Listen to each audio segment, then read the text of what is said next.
Every week, I meet families who tell me the same thing. We didn't see this coming. Mom fell, dad wandered outside, or we thought we had more time. Let me tell you about a fictional but familiar story. The Thompsons in Pleasanton. Their dad, George, was 82, still driving and doing fine, but then he slipped while getting out of the shower and broke his hip. Suddenly, the family was in crisis mode. Hospital stays, rehab decisions, power of attorney paperwork, and trying to figure out how to pay for assisted living in the middle of chaos.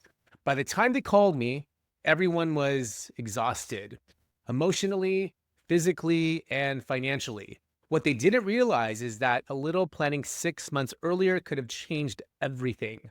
That's what this episode is about: how adult children can plan senior care before crisis hits. Hi, I'm Dale Corpus, a senior transition specialist and real estate expert based in the San Francisco Bay Area. This is another episode of Sandwich Generation Solutions, powered by the Simplify Senior Transitions podcast, where I give you real stories, expert insights, and practical strategies to help families navigate senior care, housing, and life transitions before the emergencies happen. Let's dive in.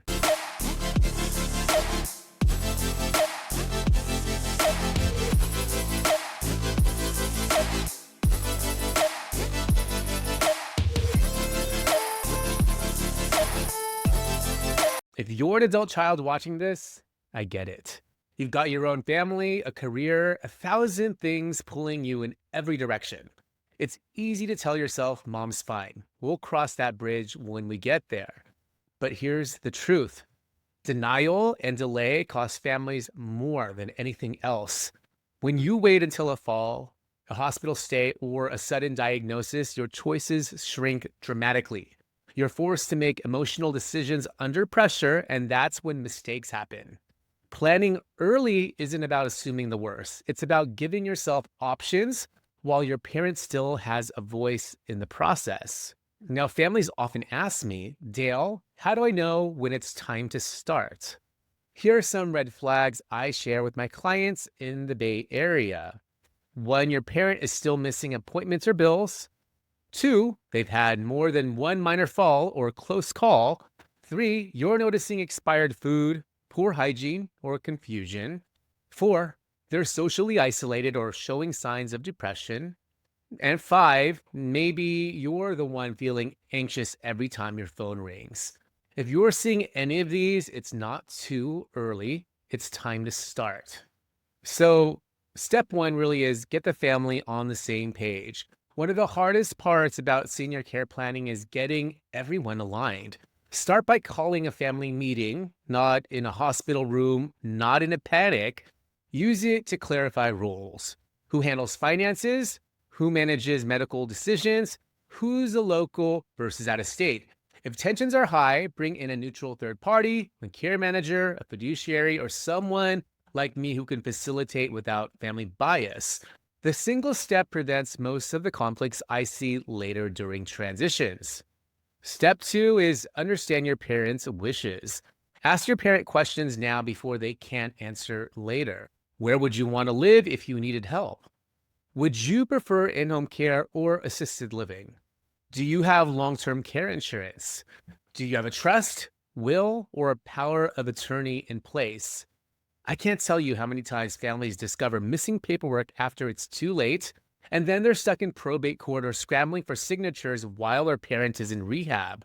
The more you know now, the smoother everything goes later. Step 3 is know your care and funding options. Most families don't realize how many programs exist to help pay for care. Here's a breakdown of the key ones I walk Bay Area families through. 1, in-home care, private caregivers or home care agencies. Typically private pay, but IHSS can help if your parent has Medi-Cal. 2, adult day programs.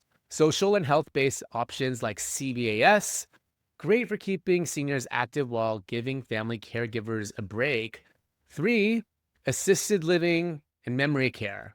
These are private facilities offering housing, meals, and daily support. The Assisted Living Waiver, ALW, or Master Care under Cal AIM can offset costs for Medi-Cal recipients. 4, PACE programs, all-inclusive care for the elderly, covering medical, transportation, and social services for qualifying seniors. 5, Medi-Cal and VA benefits. For those who qualify, these can significantly reduce costs. Knowing what's out there can save your family thousands of dollars and months of stress. Step 4, evaluate the home. For many families, the home is the biggest financial piece of the puzzle and the hardest emotional one. Ask, is the home safe for aging in place? Would modifications make sense, or is selling a better option? Could proceeds from the home fund care or provide financial flexibility? In places like Contra Costa, Alameda, and Santa Clara counties, where the average home value exceeds $1 million, equity can be the key to quality care if handled strategically. That's where my role often comes in, helping families weigh options like selling, renting, or restructuring for care planning. Step 5, build a care team. No one can do this alone. Primary doctor or geriatrician for medical oversight, financial planner or fiduciary for budgeting and oversight, elder law attorney for legal and trust matters, care manager or placement agent for day-to-day guidance, senior transition specialist like me to connect all the moving parts. When families build this team early, they're ready when life throws a curveball instead of reacting in crisis. Now, let's look at the opposite of the Thompsons, the Delgados from San Mateo. Their mom, Carmen, was still healthy but starting to slow down. Instead of waiting for something to happen, they had a family meeting, met with an elder law attorney, reviewed their finances, and toured a few local communities just to see what was out there. A year later, Carmen moved into a vibrant assisted living community by choice, not by emergency. Her kids still visit every week, but now they visit as family, not as full-time caregivers. That's what proactive planning looks like: peace, not panic. Let's recap what every adult child should do before crisis hits. 1, start the conversation early. Don't wait for a fall or hospitalization. 2, get the family aligned and clarify roles. 3, understand your parents' wishes and documents. 4, learn about care options and funding. 5, evaluate the home and its role in the plan. 6, build a trusted team of professionals. Remember, planning ahead isn't cold or pessimistic. It's the most loving thing you can do for your parent and yourself. This has been another episode of Sandwich Generation Solutions, powered by the Simplify Senior Transitions podcast. If your loved one is considering senior living and you need to figure out what to do with their home, let's talk. Schedule a free consultation and learn more about my services at www.simplifyseniortransitions.com. Have a quick question, DM me on Instagram at SoulByDale. And don't forget, you could also listen to the Simplify Senior Transitions podcast on YouTube, Spotify, and Apple Podcasts. If this video helped you, please like, subscribe, and share it with someone who needs to hear it. I'm Dale Corpus, and I'll see you in the next episode.